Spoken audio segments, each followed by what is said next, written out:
doctora Sandra Ortiz, ella es psicóloga, es una servidora ya de la Corporación Belén, de la Casa Fraterna.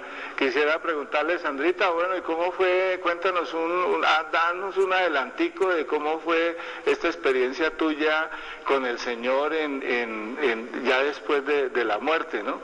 Bueno, sí, porque pues ya después de que yo tengo que enfrentar esa enfermedad, que muero en el Hospital San José, llego a la presencia del Señor en primera instancia, yo sabía que era el cielo, pero pues no podía unirme en esa plenitud al Señor porque pues obviamente mi alma iba manchada. Entonces ahí es cuando empiezo a ver mi juicio particular, empiezo a ver el impacto de mi muerte sobre mis seres queridos, mi familia, no solamente mi familia de sangre, sino mi familia política y mi familia espiritual, mis hermanos de comunidad. Cuando uno ya pertenece también a una comunidad, también esa es la familia que Dios te regala espiritualmente en la tierra y también por ella se responde. Entonces veo toda mi familia, veo también pues en ese instante mis 2 hijas, mi esposo, todas las cosas y consecuencias que quedan en ellos a raíz de mi muerte. Si en ese momento me hubiese ido, ya después empiezo a confrontarme yo misma con la palabra, con los mandamientos, con las obras de misericordia, a ver mi vida desde que era muy niña, desde que empecé a pecar, desde que empecé a tener conciencia de pecado. En mi caso particular el Señor me hablaba de que los niños obviamente son muy puros e inocentes y más después de ser bautizados porque pues ya se borra el pecado original, entonces son almas puras, pero empiezan a contaminarse con los pecados de los adultos. Entonces yo empiezo a ver cómo a raíz de un abuso que yo viví a los 5 años, es cuando empiezo con esa contaminación espiritual y empiezo mi vida de pecado, veo toda mi vida y veo desde el primer pecado que el Señor me lo mostró y me lo dejó vivir como si tuviera esa edad, que fue a los 5 añitos, que fue robarme unos dulces de un supermercado. Entonces cuento todo cómo fue, cómo sentí todo, viví los mismos pensamientos, las mismas emociones. El Señor me dejó volver a vivir todo y de ahí en adelante empiezo a ver todos mis pecados, todas las faltas, todo el bien que dejé de hacer, porque pesa mucho darse cuenta en la eternidad que tú pudiste ayudar, que pudiste hacer el bien, que pudiste hacer tantas obras de misericordia y que por miedos, por penas, por orgullos, por muchas cosas que el enemigo pone no los deja uno de hacer. Entonces veo toda mi vida frente a todos los mandamientos, digo yo que había pecado. O sea, el primer encuentro sería como una película de toda la vida, ¿no? Es decir, como un resumen de todo lo que uno vivió. Eso fue lo primero que hubo, ¿no? Sí, inicialmente cuando yo estoy en esa condición tan grave, llega un punto en que yo digo, Dios mío, ya no aguanto más dolor, creo que me voy a morir. Tan pronto digo esas palabras, entro en otro estado. Yo ya no estaba ni en el hospital, ni con el dolor, no tenía problemas, se me había olvidado que tenía hijas, que tenía esposo, que tenía familia, que existía la tierra. Lo primero es que sale uno del cuerpo, entonces, sí, de un en estado ese diferente. instante ya era otro estado. Entonces es cuando ya yo estoy en una senda blanca, muy resplandeciente, y al final veo la luz. Pues cuando logro acercarme era nuestro Señor, que es ahí cuando digo que yo me quiero quedar con Él porque a Él sí lo reconozco. Sí, reconozco esa felicidad, ese amor, esa plenitud en Dios. Por eso me quería quedar ahí. Pero el Señor es el que me detiene y me dice, aún no ha llegado tu hora, todavía no has terminado tu misión en la tierra. Y es cuando empiezo entonces a ver todas esas escenas y a ver todo lo de mi vida.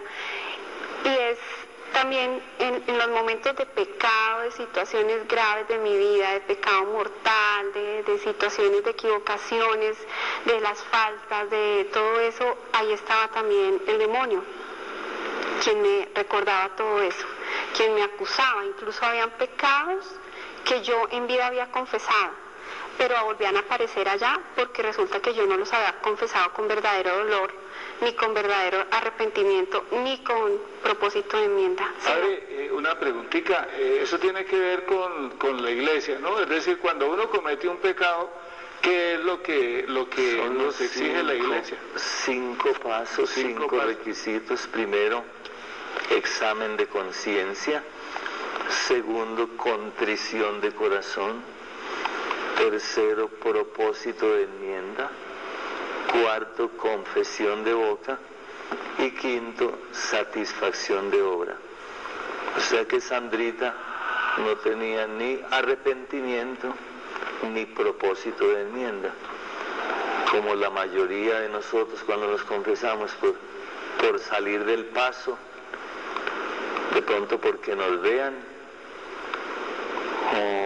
o de pronto porque nos mandaron, que mi mamá me mandó a confesarme o mi papá me mandó a confesarme, y no sabemos nada de lo que es el sacramento de la confesión. Pero sí es muy importante, ¿no, padre? Es decir, los 5 pasitos hay que cumplirlos, ¿no? Si no, entonces volvemos otra vez, en el momento de nuestro juicio, volvemos a enfrentarnos, así como la doctora Sandra lo dice. Cuando uno perdona con verdadero dolor, con verdadero propósito de enmienda, el Señor borra ese pecado, ¿sí? Tenemos que repararlo, pero el enemigo, cuando se da cuenta que no lo hacemos, él no lo borra, porque él lleva una lista negra, y en esa lista negra es donde están todas mis faltas, y donde él iba recordándome, y era como que cada escena me decía, acuérdese, mire, mintió, robó, insultó, blasfemó, todos esos pecados que empiezan a salir, y que él me empieza como a recordar y a hacerme ver todo eso.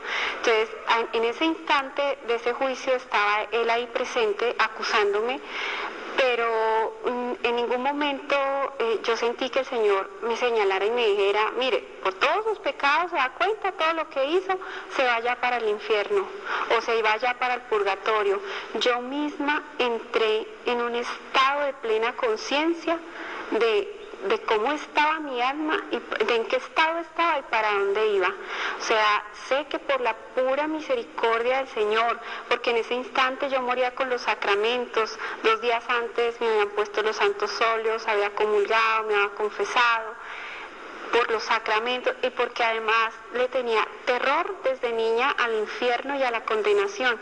Yo sé que eso también me ayudaba, pero más era la misericordia del Señor que me ayudaba en ese instante. Yo sentí que mi alma se salvaba, pero que no podía irme hacia el cielo, porque ya ahí ya reconocía las manchas que tenía en mi alma y sentía era una necesidad de ir al purgatorio. Yo sabía que tenía que purificar mi alma, que mi alma tenía que estar limpia para hacerlo.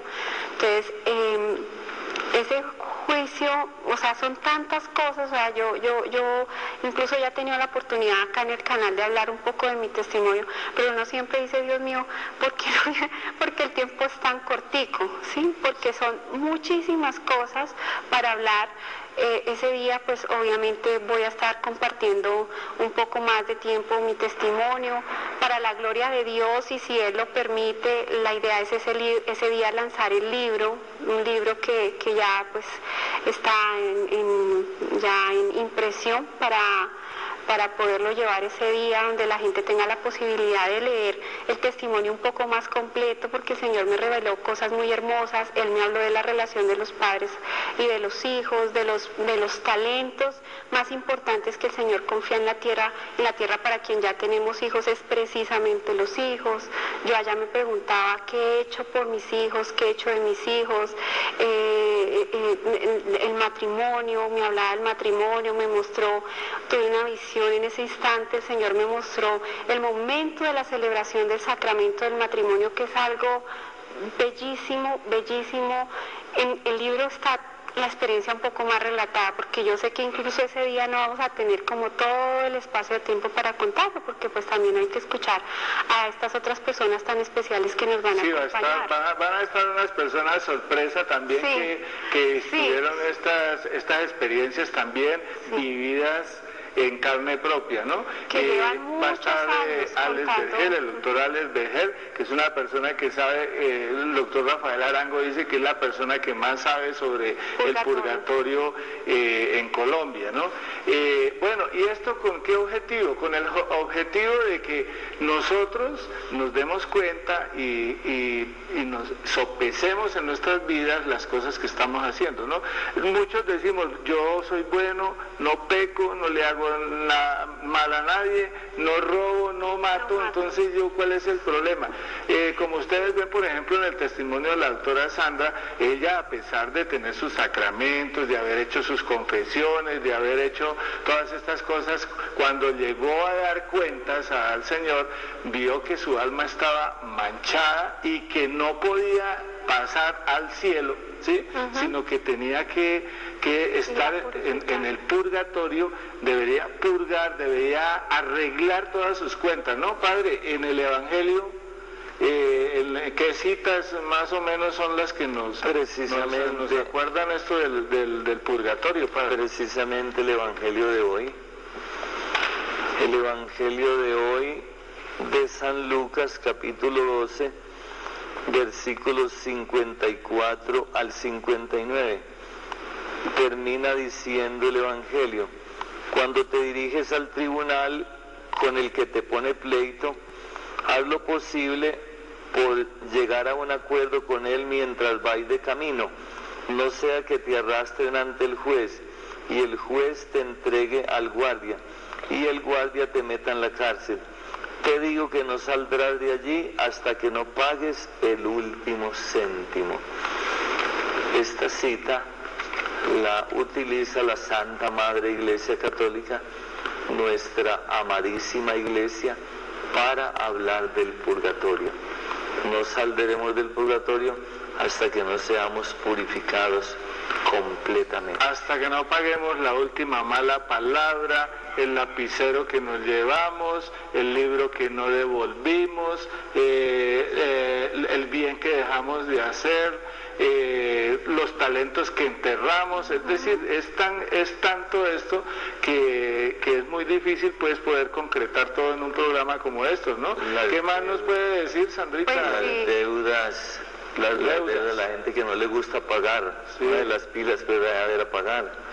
Sí, es la gente cree que le quedo debiendo a Raimundo y todo el mundo y que me muero y que ya quedé libre de la deuda. También el Señor ha mostrado varias situaciones donde los que se murieron debiendo plata no salen del purgatorio hasta que no purifiquen y a veces hasta que no paguen esa deuda. De manera que si usted está debiendo platica por ahí, ponga de las pilas a pagar, haga un arreglo ahí con el que le debe, pero que no se va a morir con esa deuda, porque candela lo que le va a sobrar, mijo o mija. O de pronto se muere y pasa al purgatorio y hasta que la familia no pague, no cancelen esas deudas, no sale del purgatorio, ¿no, Padre? Es delicado. Eso es bastante delicado. Sí, ¿Qué más nos puede lo contar? que yo puedo decir es que yo sabía que el purgatorio tenía varios niveles. Según los pecados se pagan. Hay pecados que son más fuertes que otros. En mi experiencia yo veía que pecados fuertes eran, por ejemplo, el que atenta contra la muerte, todo lo que sea la muerte, pero también los pecados de la carne, los pecados contra la pureza. Son pecados que están allá en ese último nivel donde todavía los demonios tienen posibilidad de atormentar las almas. Solamente el alma va subiendo de nivel a medida que se va purificando y puede llegar a una instancia donde ya no hay ese tormento, pero puede estar sencillamente esperando una Ave María, un Padre Nuestro, una Eucaristía o incluso un perdón de alguien que acá en la tierra no ha podido perdonarlo.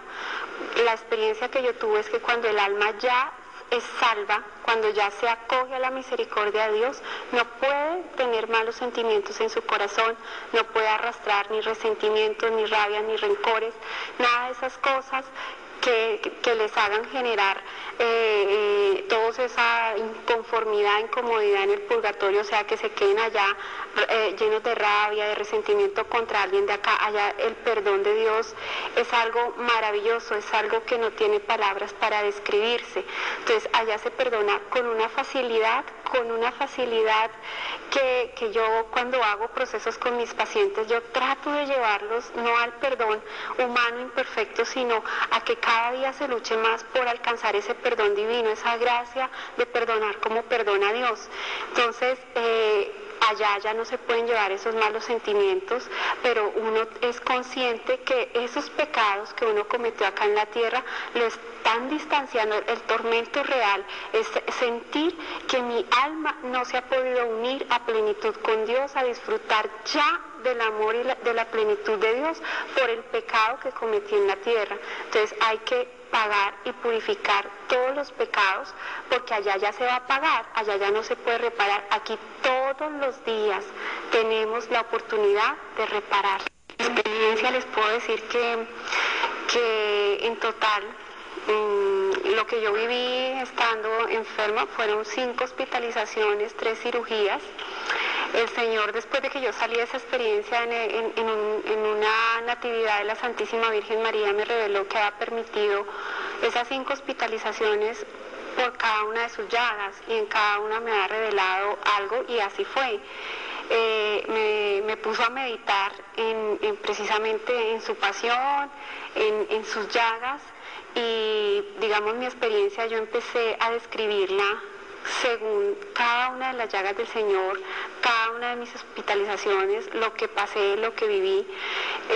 Cuando yo estoy ya allá frente al Señor y me doy cuenta que voy para el purgatorio, el Señor empieza a mostrarme unas imágenes a tamaño natural, como fotografías de mi familia, amigos, conocidos, de muchas personas, y empiezo yo a sentir una necesidad y un anhelo enorme de tenerlos ahí para manifestarles el amor, para pedir perdón, para perdonarlos. Fue un instante donde realmente sentí muchísimo agobio, mucho dolor y tormento, porque yo sabía que estando en el purgatorio ellos no me iban a escuchar, ellos no iban a saber que yo quería gritarles que los amaba, que les quería dar las gracias por todas las cosas bellas que yo había vivido con ellos, lo que ellos me habían dado.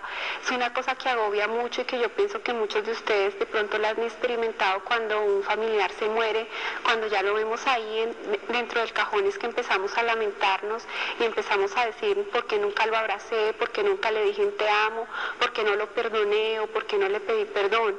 Cuando uno está allá en la eternidad, ese agobio es un tormento aún mayor, porque uno ya siente que ya no hay nada que hacer. Yo por eso siempre invito, porque digamos que yo digo, o sea, lo que yo digo es que para mí todo esto ha sido una prueba de amor.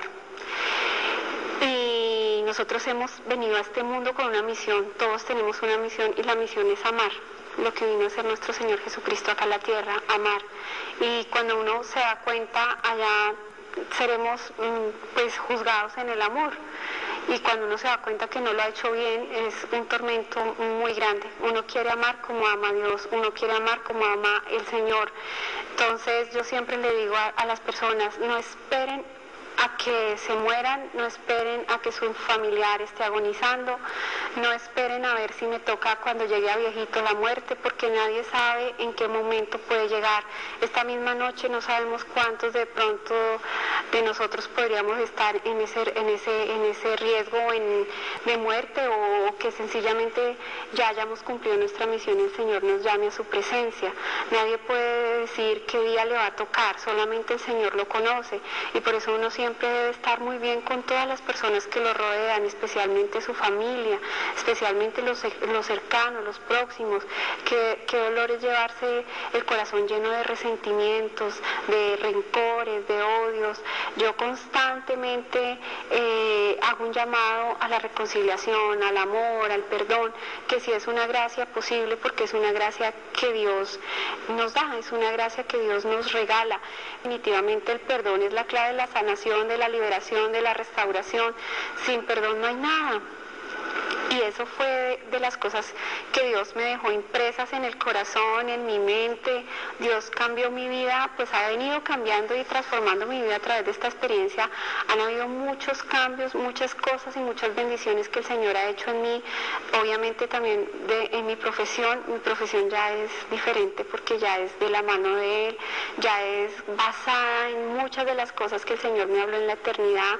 Tuve muchos momentos en mi experiencia en que para mí es difícil de explicarlo, pero en que sentía que el Señor como que cogía una cantidad de información y me la metía en el interior. No tengo palabras para explicarlo, pero muchas cosas se fueron quedando ahí. Entonces cuando yo hablo de mi experiencia, pues es muy extensa y por eso digo que el